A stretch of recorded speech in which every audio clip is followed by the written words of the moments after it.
today who should become a very familiar face to you all over the next few years. John Marso is oversees undergraduate internships as well as semester in Washington program. I think some of you might have seen her at open house. Is a good person to know and has all the answers about career and internships. Now, she even sometimes has careers hidden in the back pocket for you, just by her office more frequently than others. Today, intention is to give you kind of broad overview of Internships 101. I know a lot of you asked a lot of questions for me on the very first class we had, so I decided to bring Joan earlier on rather than keep her towards the end. I know some of you are already considering internship, the full-time internship or part-time internship for New York State Assembly or Senate. And Joan is instrumental in working with the students of that kind of path. She also oversees part-time internships, both at Senate and Assembly, but overall, all other part-time internships. But she'll tell you all about how to get credit for it, how to find an internship, etc. I'm not going to preview your full agenda. Because it's a kind of general course, and in order to maximize our potential, we also advertise this presentation to a broader community. So there are some folks on Zoom who may have questions. So it's not kind of intruder, and we're not recording it for any purpose outside of this. There's other Rockefeller students or even UOB students who may find value in attending this workshop. But you get prime real estate and prime access to Joan today in your fourth week of classes. Excellent. Turn over to you. All right. Thank you so much, Zahar. So welcome, everyone. As Zahar said, my name is Joan Marso. I am the undergraduate internship and career coordinator with Rockefeller College. And I work with students in all of our Rockefeller majors, political science, public policy, criminal justice, now legal studies, and primarily with undergrads, though a little bit with graduate students, and anything to do with internships, career skills, anything related to those types of things. So what we're going to do today, and before we get started, we've got too big a group to go around and do introductions, but I just want to do some raise your hand kind of questions. So, and if you're on Zoom, you can use the raise your hand function as well. So how many of you are in your first semester at UAlbany? Excellent. How many of you have done an internship previously, like in high school or this summer? Several of you? Excellent. Just shout out where you did some of your internships. New York State Senate. New York State Senate? A law firm? Law firm? A legislative? Assemblywoman? Anyone else? Yep. I'm sorry? Oh, a district court. Yep, 10th district court. Excellent. So lots of them kind of within the world of government already. Lots of internship opportunities at at the college level. Some of you may have heard of some of them. How many of you have heard of the Semester in Washington program? Excellent. Quite a few of you. So that is a great internship opportunity for juniors and seniors to go to DC for a semester. How many of you are interested in someday doing the full-time New York State Senate or Assembly internship right here in Albany? A number of hands again. So great.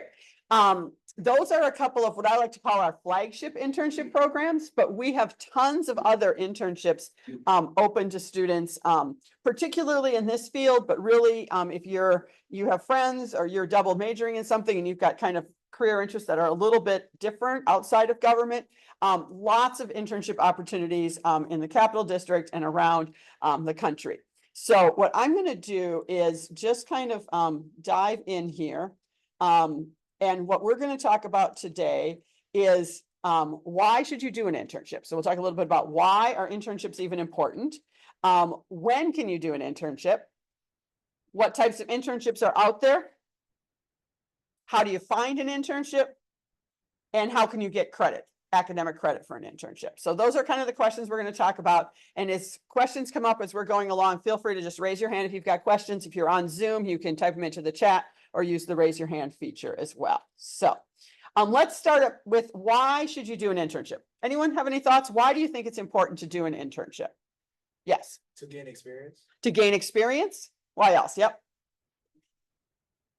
Connections, to make connections for future jobs. Yep. to know if you even want to do that type of work. That is so important. I love to tell this story. Political science is not my field. Like, this is not my field. I work in the career office within this department, but I always like to shock students by telling them I never have taken a political science class in my life. I was a communications major. Well, I started as an architecture major. Then I changed my mind to communications, but I was a communications major when I was an undergrad. And I did an internship between before my last year of undergrad at an advertising firm as like public relations advertising type thing. And I really didn't like it. And I mean, if I learned some things, it was really good. I could put it on my resume. But the most important thing it taught me was, I don't think I want to do this as a job after I graduate. And it actually helped me kind of reassess what I wanted to do. And I ended up going on to get my master's, and I work in higher ed. And so I've done student activities and residence life and career skills and things like that. So that's what I ended up shifting my whole career plan because of an internship that I did not love. So I always tell students, if you don't love your internship, it's okay. Take some skills from that, decide what you like and what you don't like. There were some aspects of it that I liked. There were some things I didn't like, and it helped me figure out my next step. So great. So what else is important? Real world experience with less pressure. Here's the thing, you know, they don't expect you to know everything in an internship. So you get that real world experience, but unlike your first job after graduation, it's not as much pressure. Learn how to professional workplace work. Many of you probably have had jobs, but where have most of your jobs been? Retail, restaurants, camps, summer camps, things like that. So this is like getting that office experience, that professional workplace experience that might be a very new experience for you. Build your resume. Put those skills, those experiences on your resume. Figure out what you like and what you don't like. You mentioned that already. Make those connections. Someone else mentioned that. And then improve those soft skills. Like we talk about the actual job skills, but those soft skills that you learn in other places too, but really learn in a different way at an internship. Those communication skills, leadership skills, team working, problem solving, all of those things that you're probably learning in leadership experiences on campus, in other types of jobs, in group projects and classroom settings. But to learn those in a workplace setting really gives you some valuable experience that's going to help you down the road. And then it increases your marketability so that you can get a job after graduation. When I first started working here, I've been doing career 7. I think this is my 8th year doing career here. The first year I thought, oh, well, when spring semester comes, all the seniors are going to come in and they're going to want to, you know, update their resume, and they're going to want to, you know, talk about their job search. And only a couple of seniors came in, and I thought, well, how come? What are the rest of them doing? They mustn't know who I am yet. So the next year I was like, you know, make sure I've spoken more classes, and more will come in the next year. Still only a handful. And that's when I realized in our majors, most of our students do internships, and many do more than one internship. So by the time they got to be seniors, they didn't actually need my help. They already had a good resume. They had experiences on their thing. They knew how to find an internship, which is the same thing as finding a job. They had made those connections in their internships, and they had a network. They were just getting jobs. They didn't need my help. Now, I'm still here to help you if you need my help when you're a senior. But the point being, internships really make you marketable. And if you've got a couple of internships under your belt by the time you graduate, you are really set up to get a job in this field. Make sense? Not all fields are like that. Some fields don't have a lot of internships, but in public service, whether it's nonprofits, government work, legislative, anything, anything in this kind of field, internships are very important. And most of the people you'll be competing with will have done at least a couple of internships as an undergrad. And so you're going to want to be one of those people who's got those on their resume too. Make sense? Questions? Okay. When can you do an internship? So the answer, the bottom line answer is anytime. You can do an internship anytime. There are some, I already mentioned semester in Washington, the full-time Senate Assembly, you need to be a junior or senior to do some of those full-time internships. But there are some internships you need to be a graduate student to do, but there certainly are some that are open to everyone. Many students do them during the academic semester, so you can do an internship during fall or spring semester. Most of them would be part-time internships, so you would probably be interning 5 to 20 hours a week and still taking several classes alongside of that and getting some experience while you're doing that. Some might be full-time, like the couple I mentioned. You can do internships in the summer. Summer is a great time to do an internship. Sometimes students just do an internship in the summer instead of a part-time job and get some real experience, do a full-time internship. Or you might do do an internship and still do a part-time job for some of your hours to make some money and get some experience.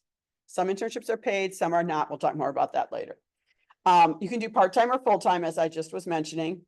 Often some of the more prestigious programs are open to juniors or seniors, but a lot of them have options. There are certainly options out there for first and second year students as well.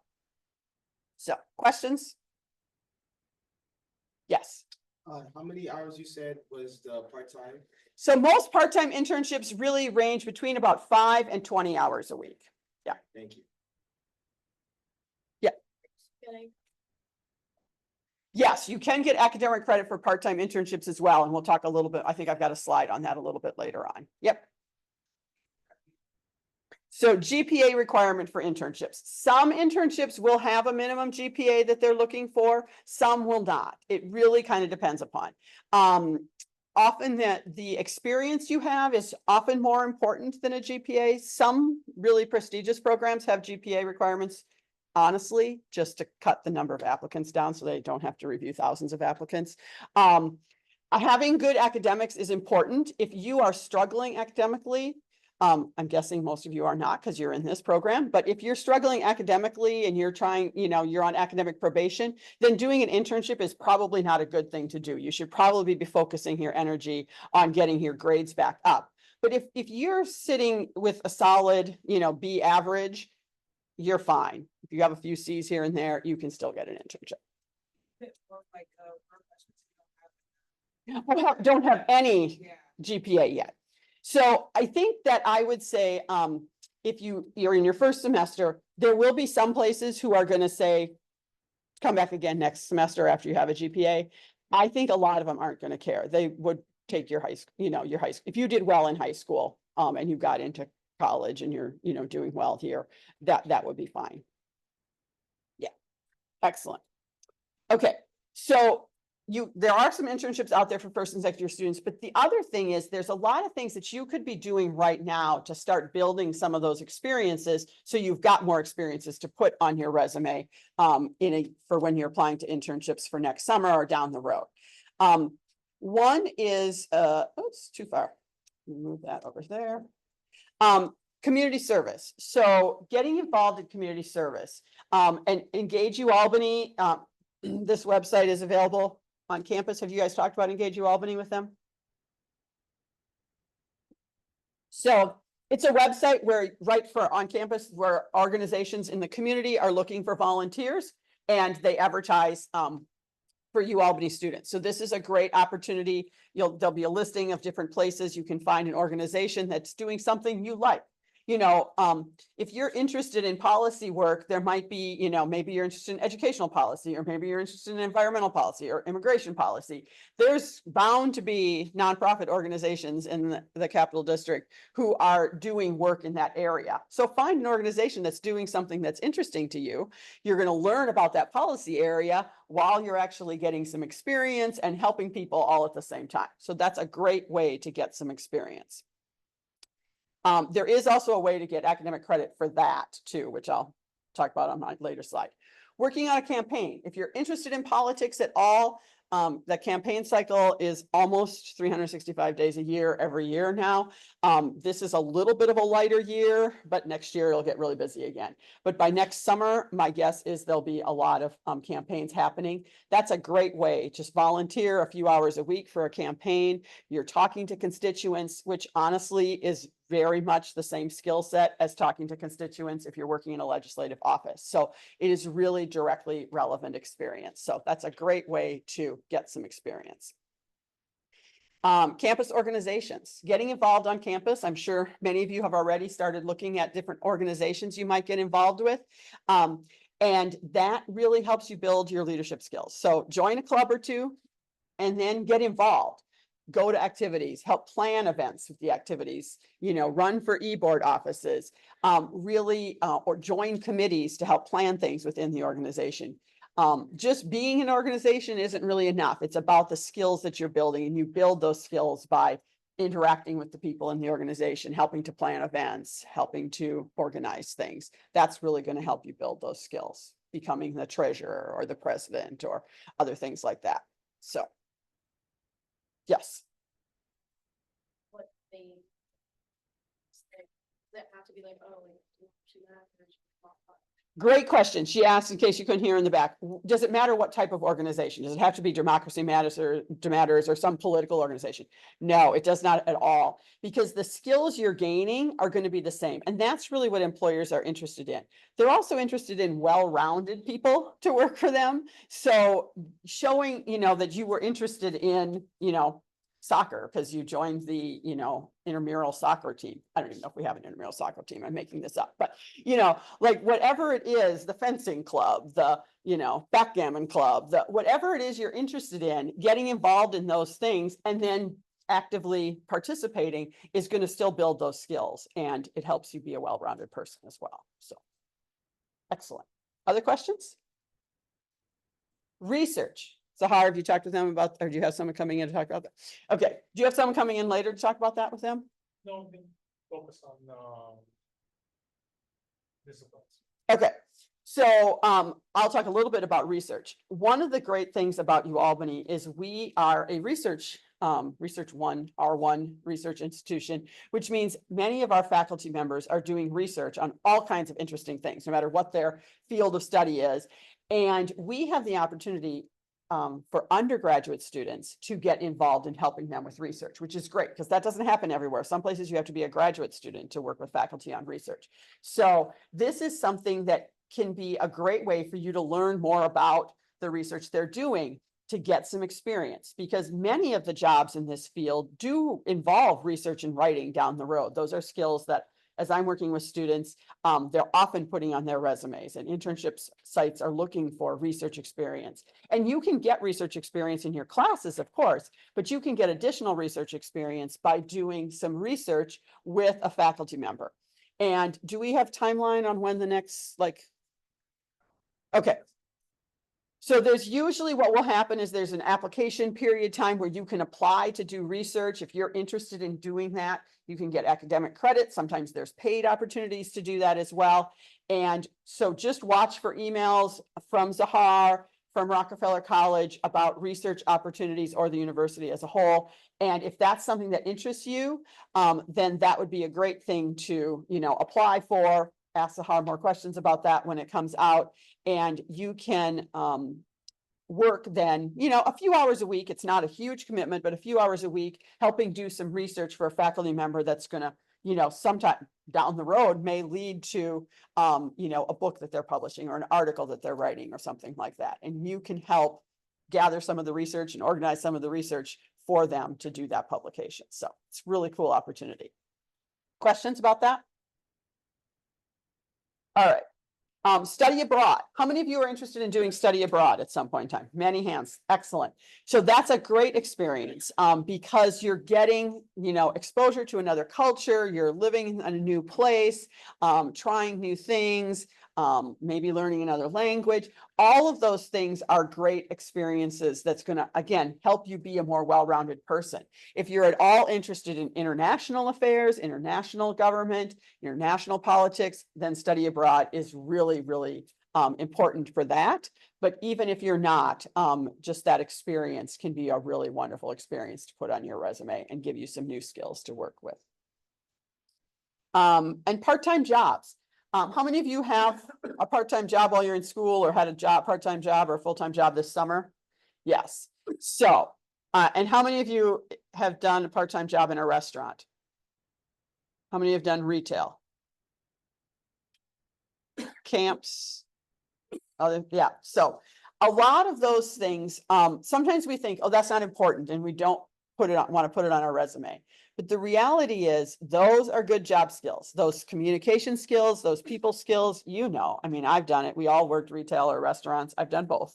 The interacting with the obnoxious customer, the problem solving when you're short staffed and someone didn't show up to work, and how are you, all of those things that you learn, those organizational skills, those people skills, those crisis skills, those, organizational skills, the time management skills, all of those things are valuable skills. And the people who work in the legislative offices, the intern coordinators there, they love people with those experiences because you've dealt with obnoxious people. And sadly, when you work in a legislative office, some of the calls that come in are obnoxious people. So you've got some experience, those communication skills. So those are really valuable experiences. Don't discount those. Put those on your resume as well. And that's sometimes you'll go back to the same summer job for 3 or 4 years in a row. Well, what does that say about you? That says you were a good employee and your employer wanted you back for 3 years in a row. So that kind of longevity in those types of jobs also speaks to your work ethic, which employers love to see as well. So, questions about any of those? All right, let's talk a little bit about what types of internships are there within this field. And if you are talking with friends who are in other fields, there's certainly other things outside of this area as well. But legislative offices, we're right here in the seat of New York State government. So many of you have already done some internships in legislative offices. The legislature, the New York State Assembly members and the New York State senators have offices in Albany down at the Capitol. So they are looking for full-time interns in the spring and part-time interns all year round in their Albany office. They also all have offices back in their home district, which is where some of you may have interned when you were in high school. So when you're home in the summer or things like that, you can also plan on applying to internships back in the legislative offices in your home district. And that's a great experience as well. State and local government. So have any of you ever interned or worked for your state or local government, or maybe have family or friends that work in state or local government? Yeah. So every city, every town, every county has a government. There's city councils, which is the legislative branch. There's mayor's offices. There's, all kinds of the department of this and the department of that. All of those things, just like there is a state government and just like there is a federal, all of those things happen at a smaller scale, depending on the size of the city, at city and county governments. So those are other great options as well. Nonprofit organizations. We talked a little bit about this for volunteering, but many nonprofit organizations also have internship opportunities and I'll be honest with you, the difference between volunteering at a nonprofit and interning at a nonprofit sometimes is a fine line. It usually has to do with how many hours you're there. Because most nonprofit internships are probably not going to be paid. They don't necessarily have money to pay their interns, but it's a great way to get experience and learn about what those organizations do. Interns, as opposed to volunteers, interns probably tend to be maybe get more access to kind of how the organization works. You might be, helping with some of the behind the scenes stuff, whereas volunteers might be doing more of the hands-on service, but depending upon the organization, there's a lot of overlap, and either of those can be good experiences as well. And even if your long-term goal isn't to work in a nonprofit, but say you're interested in, like I said, immigration policy, and you volunteer at a nonprofit organization that's helping immigrants, you're going to learn so much more about the issues facing immigrants and how this organization is trying to help immigrants that might help you down the road when you're working inside government or things like that. Does that make sense? All right. Other things, lobbying, law firms. I will caution some of you probably interested in becoming attorneys at some point in time or working in law firms. Law firm internships are a little tough to find for undergrads. They love to have law students because they've got, a year or 2 or 3 of law school under their belt. But there are opportunities in law firms. There aren't tons, but if you have connections, often it's people who have a personal connection. If somebody knows somebody in a law, that can help you with those connections. You're not going to find near as many of those advertised in actual law firms, but lobbying firms are very similar. Sometimes they're a firm full of lawyers that are doing, lobbying work as opposed to actually, court cases. So there's some overlap and some variance there. There are other opportunities if you're interested in the law, places like the Attorney General's office, sometimes even nonprofit organizations, if they're doing advocacy work, like they may have attorneys who are working there that you could work with an attorney at a nonprofit organization. So there's definitely ways to get exposure to the legal field in internships, but an actual law firm is probably one of the hardest ones to get. Did you have a question back there? No. Okay. Think tanks. So think tanks, if you like the research, think tanks are organizations that are basically doing lots of research and providing information for policymakers and advocacy organizations to have that data that they're using to support why they want a certain type of policy in. So think tanks are a great opportunity. There are some small think tanks in the Capital District. For those who do semester in Washington, there's a lot of think tanks in DC. So that's definitely an option for those interested in research. Things like that.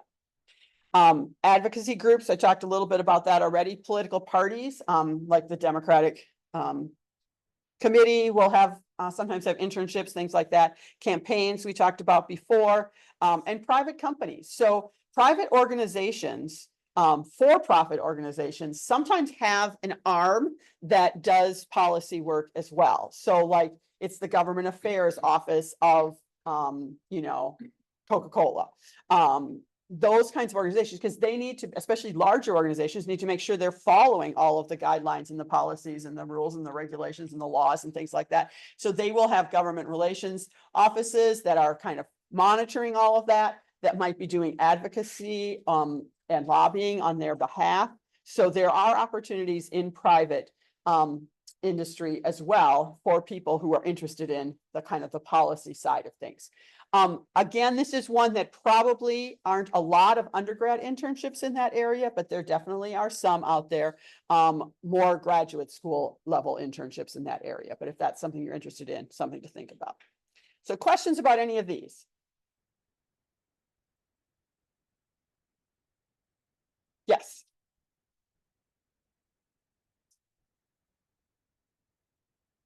One at the top of the radar. Would you suggest, I don't know if you can request certain legislators, but would you suggest working under a different one or the same one? So great question. She said, if you've already done an internship, like with us, an assembly member, and would you suggest working with a different one? Can you request the same one? Is it okay to work? So the answer is there's no wrong answer there. So, and how can you, we're going to talk about how to get internships, but one of the things you can do, if you've had a previous internship, that one of the first things I would recommend is reach back out to the people that you worked with there, assuming that you did a good job and they liked you and they're going to say good things about you.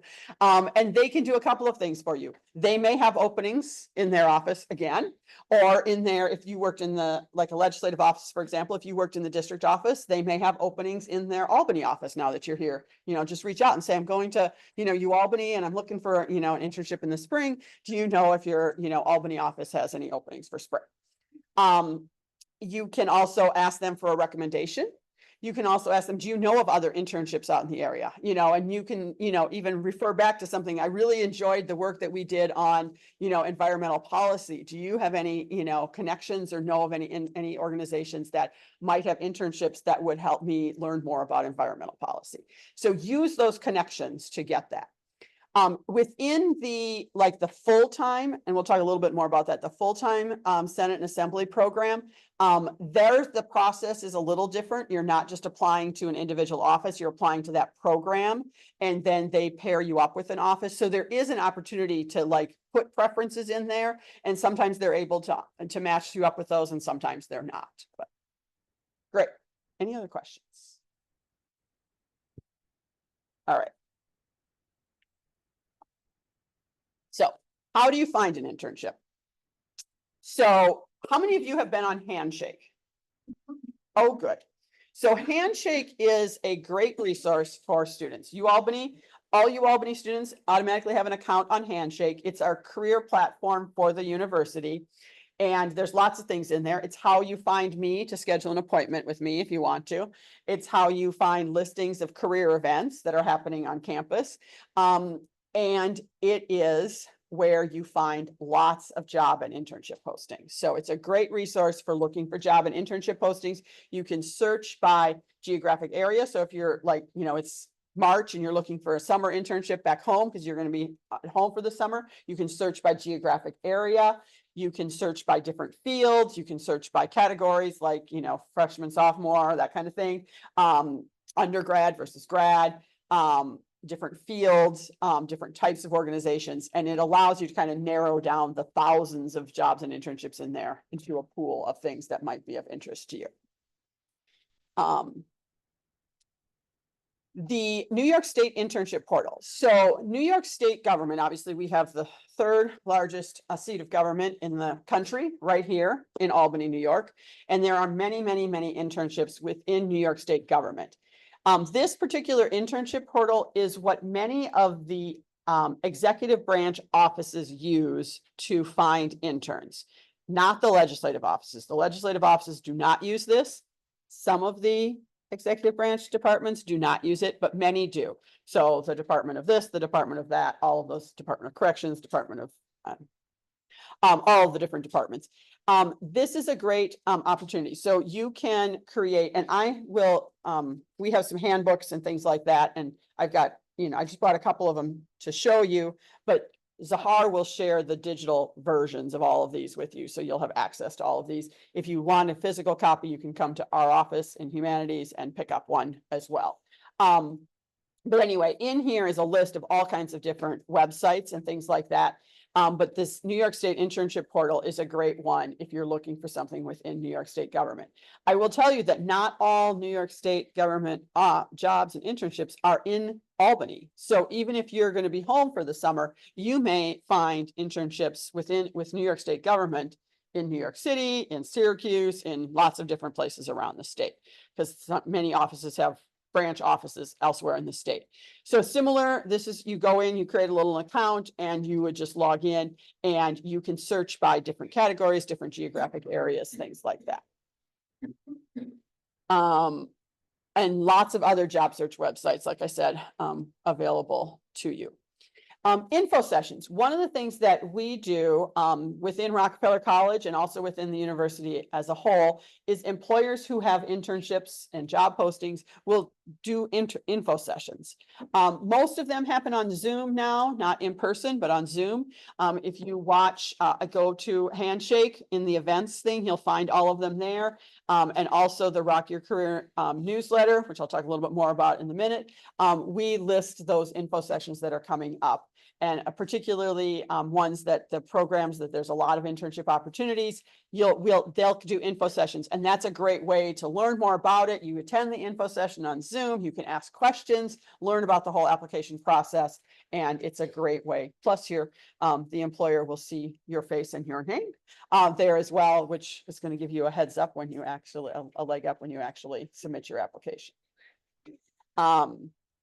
Internship fairs. So the university does several job fairs, career fairs, internship and job fairs each semester.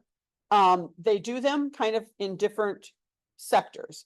The business one, I think, already happened. The technology one is happening in a couple of weeks. And the one that you're probably most interested, the government and nonprofit fair, is October, I think it's the 8th, but you'll get lots of emails from us prior to that, October 8th. So mark that down in your calendar. It happens in the ballroom in the campus center. It's like from 10 to 2. You can stop by. You don't have to be there the whole 4 hours, but you can come for an hour or so, walk around, talk to different offices and organizations about their internship opportunities. Always best to dress nice. You can wear a suit, but if I would at least dress up in kind of professional, nice pants and a nice shirt. And you can bring a few copies of your resume. We'll have workshops leading up to it on how to get ready for the career fair, but that's a great opportunity to learn about different opportunities. At this point, internships, and as you get to be a senior, job opportunities for when you're graduating. So Rock Your Career email. So for Rockefeller, we sent out a weekly email called Rock Your Career, which is from our career office, that has all kinds of information about internships, like internship and job postings are in there, career events coming up, just other career news and things like that. We actually are just revamping how we do it, and it's now a SharePoint site. Some of you may have used SharePoint before. You've been getting some emails. Another one came out today. And the only thing you have to do the first time you go to it, when you click on the link, it's going to say request access. Just click request the access. We will approve it. There's several of us that are approving them. So it usually happens within a short time, within an hour. If it's midnight, we might not do it until the next morning. We're not doing that at midnight, but you can request it anytime and then you'll get in. And then once you request access the first time, then you're good. You don't have to request access again. You'll always have access to it. And you can actually go to it anytime because it's really a SharePoint site, which is kind of like a mini website. You can go to it anytime. I've also put the link to it in the bottom of my email. In my email signature, in the Rock Careers email signature. So that's another place where you can find it and click to it anytime. Once you go on the site, you can actually click follow and follow it, and then you'll get additional emails and information about upcoming events and news and stuff like that. So that's a great source of information. If you happen to not be a Rockefeller major, if someone else is watching this recording or on Zoom, your department is probably sending out emails as well. It probably is not called Rock Your Career because we have the cool name. So we like to use Rock Your Career because we're Rockefeller College. But so has anyone been on the site yet? Has anyone seen the emails? Excellent. A couple of you. Yay. Be sure to check that out. Lots of great information there, and go back, like I said, anytime. We just update it through the week. Now we'll be able to update it in real live time. So you'll be able to go in anytime and see all the latest news. And there's job and internship postings at the bottom. So that's the best part.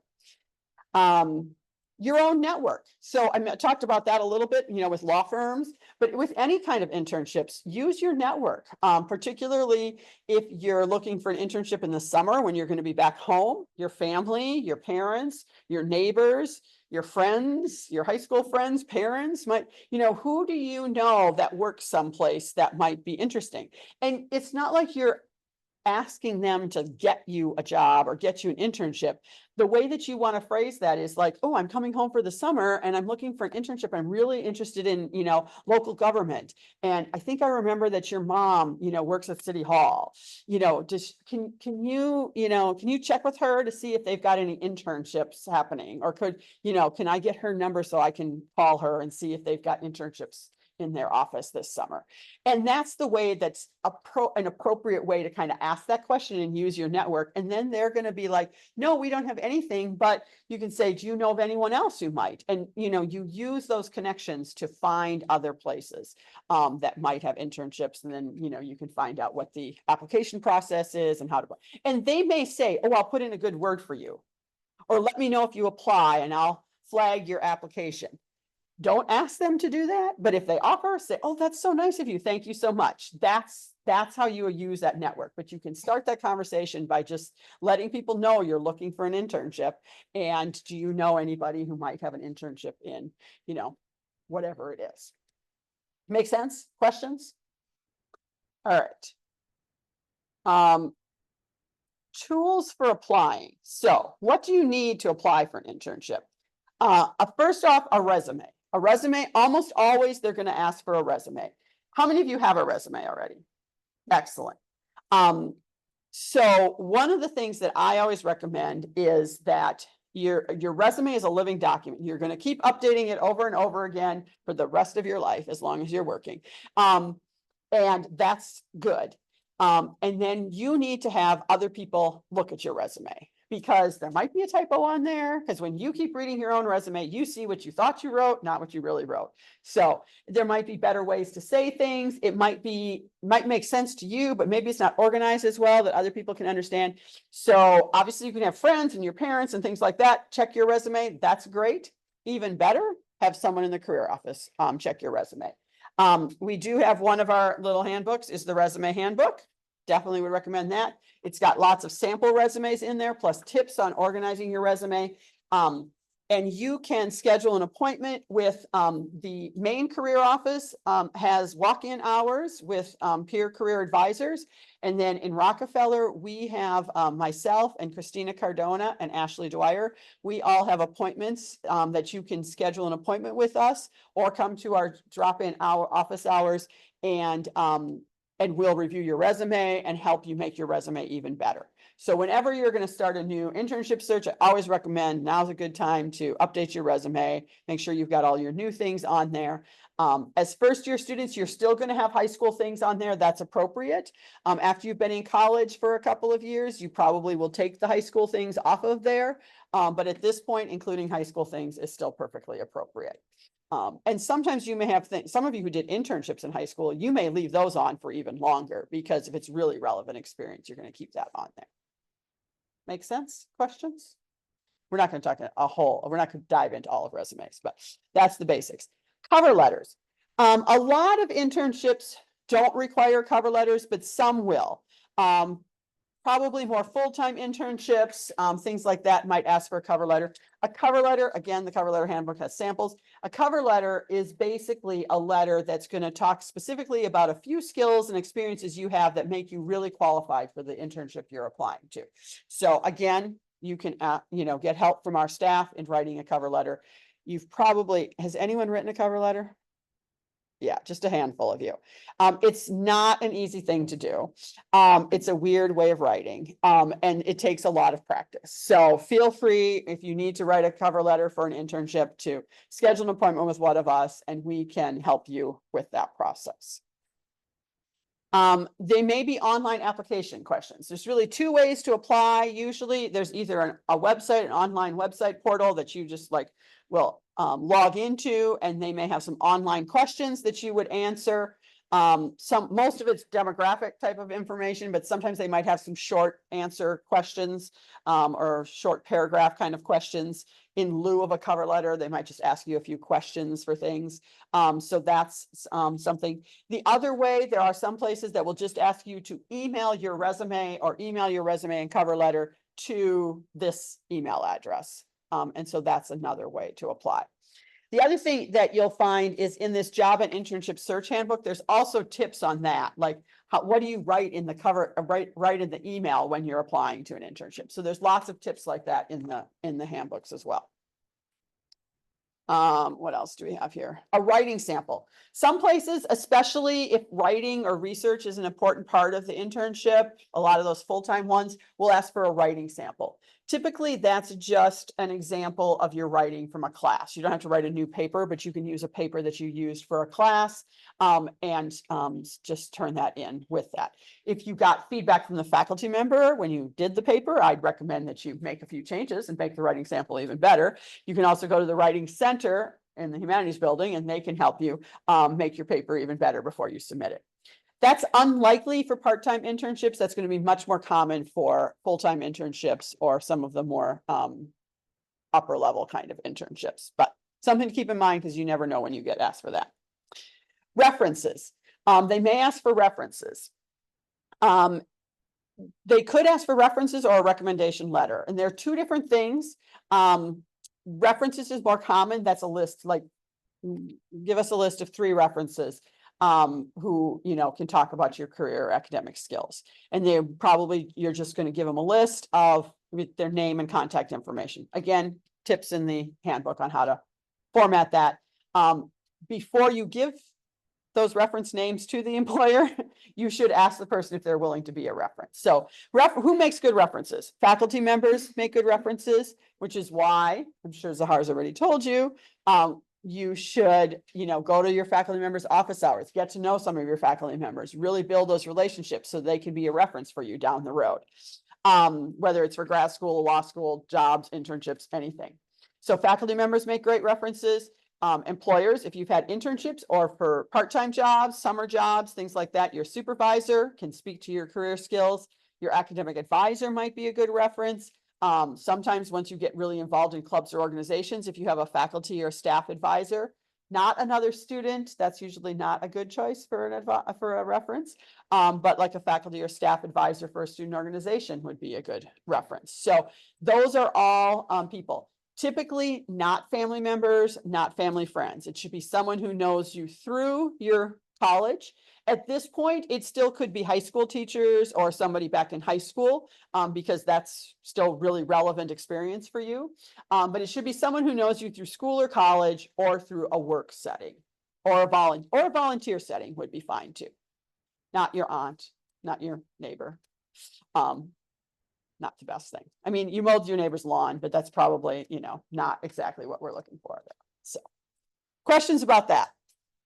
If they ask for actual letters of recommendation, then you would talk to them and say they want a letter of recommendation and give them the directions on how to do that. That's less common. More common, they're just going to ask for a list of references. And sometimes they don't even ask for that unless you get to the interview stage. So, letter of recommendation, that's where they actually write a letter. Interviews. So sometimes you may have interviews for these things. We've got an interviewing handbook as well with tips on interviewing. And there is a website that you can access similar to Handshake, but it's called Big Interview. And that is a website where you can do practice interviewing. You can also schedule an appointment with us to do a practice interview as well. So if you're nervous and haven't done a lot of interviews, that's a great thing to get some practice on before your first interview. So questions about any of those? Yes. Who did you say that we can have practice interviews with? So you can either this Big Interview website, which is like you just record it, like you go on the website and you can like pick, and it basically a little fake person, little robot thing will read a question to you, and then you'll record yourself answering it, and then you can go back and watch it and see how you did. You can also share it with like a career counselor, but you could, just like you would for resumes or cover letters, you can schedule an appointment with Christina or Christina Cardona, Ashley Dwyer, or myself, the career staff with Rockefeller. We can do interview prep for you as well. Excellent. Other questions? All right. So career skills help. How can you get help with that? So throughout the semester, I mentioned we have employer info sessions. We also have career skills workshops. There's one coming up on, I think there's one on cover letters happening this semester, maybe one on networking. So we do different career skills throughout like several workshops each semester. Those are advertised on Handshake and in our Rock Your Career newsletter. We also have recordings of workshops from previous years. We don't do every workshop every year. We have a YouTube channel. The link is in our Rock Your Career email. And you can go back and watch. If you're working on a resume, you can see our resume workshop from last year and get some tips and things like that.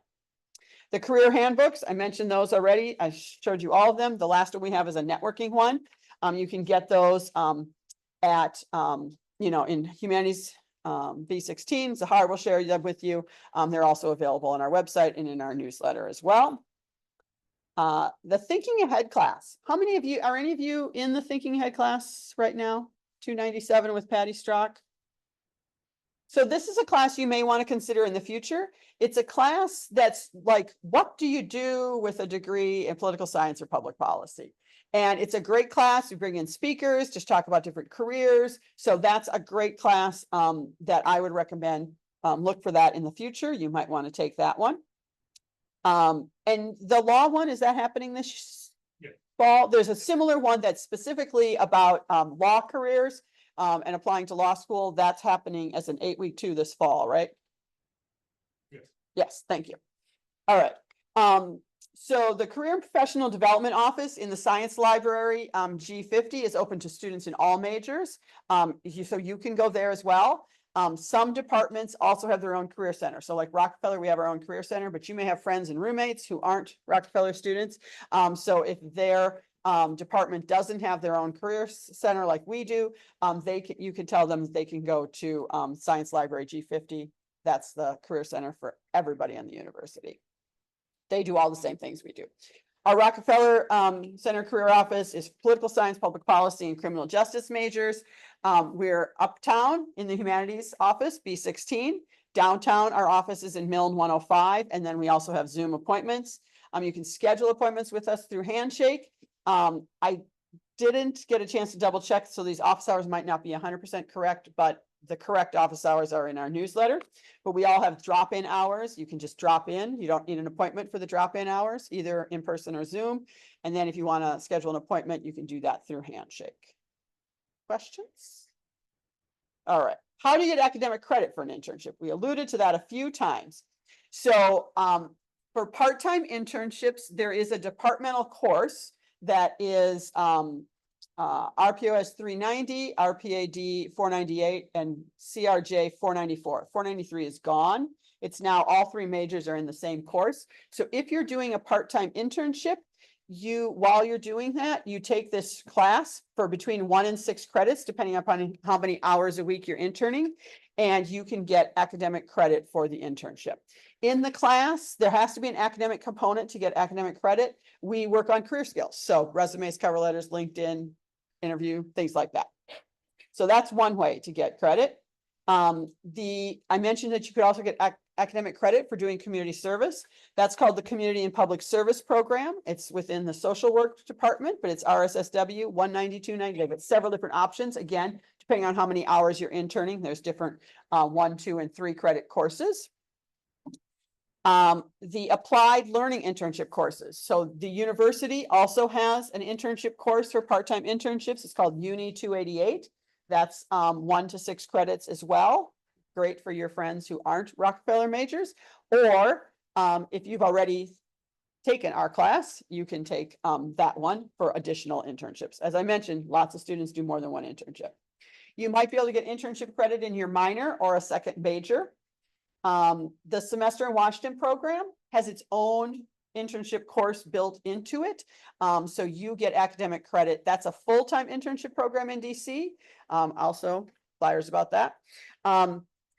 You earn 9 credits because you're interning full-time 4 days a week in an internship someplace in DC, and then taking classes on Friday. So you earn 9 credits for your internship, and then 3 to 6 credits for your class, 1 or 2 classes that you take on Friday. So that's built right into the program. The full-time Senate and Assembly internship also has the academic credit built right into the program. That's a full-time internship that you do downtown in the Capitol in Albany. It's a spring semester. Both of these are spring semester only. So Semester in Washington and the full-time Senate and Assembly are spring semester. That one you intern full-time downtown Monday through Friday, and you take a class right down at the Capitol with the other students doing the program, and you earn 15 credits for that program. It's like the actual interning that you're getting credits, is that filling out like one category of credits? So you have different categories of credits that you need. Is that filling out like one section, or is it applying to different sections? So great question. If you're doing these full-time internships, and the same for part-time internships, where do these internship credits go on your degree audit? So most of them are going to go into that general electives pool. So you've got the gen eds that you have to take, like you have to have a humanities, a math, a different category. Then you have courses in your major, courses in your minor, and then everything else is general electives. Those are just extra credits that you need to get to 120 to graduate. In political science and public policy, 3 credits of internship can go into the major. So whether you're doing a part-time internship for 3 credits or you're doing one of the full-time ones, 3 of those credits can go into your major. One time. If you do multiple internships, you can't get 3 for every internship in your major, 3 in your major. And then the rest of them will go into general electives. Sometimes if you have a second major or a minor, you may be able to get up to about 3 credits into another major or a minor. There's a handful of majors that will take 6 credits, but very few. Criminal justice is one of them. So a few will go into the major, the rest will go into the general electives. Does that make sense? That's the actual. Then depending on what classes you on Friday, those will be added to whatever class that you're taking. For Semester in Washington, the Friday classes will probably go into your major, your minor, depending upon what your major or minor is. So how do you know the interning credits are going to go to your major? Like that's going to be established before you start the internship? Yes, and you can talk with your academic advisor about that, or you can come talk to me about that anytime, and we'll pull up because it's always different for every person. So we can pull up your degree audit. Either Zahar or I can help you figure that all out. We've done it a million times. Excellent. Other questions? Yes. Are you saying that the class is like an internship itself, or does it complete it? No, it's, you take the class once you've already got the internship. All of these are how you get credit once you already have an internship. A couple of them are programs that you apply to the program semester in Washington, and the full-time Senate and Assembly, you apply to the program. And we do that, then you would get credit for it. But once you apply to the program, then there's a process to get an internship within the program. Make sense? All right, I think we're over time, so I'm just gonna pop. There is also a Uni 390 for full-time internships, and there's my contact information. That's our Rock Careers number, email. You can also email me. Thank you so much. This has been great. If you have additional questions, I can stick around for a few minutes and answer individual questions as well. Thanks to those joining us on Zoom. I'm going to stop sharing. Have a good day. Thank you. And I'm going to stop the recording. Nia, did you have any questions for me?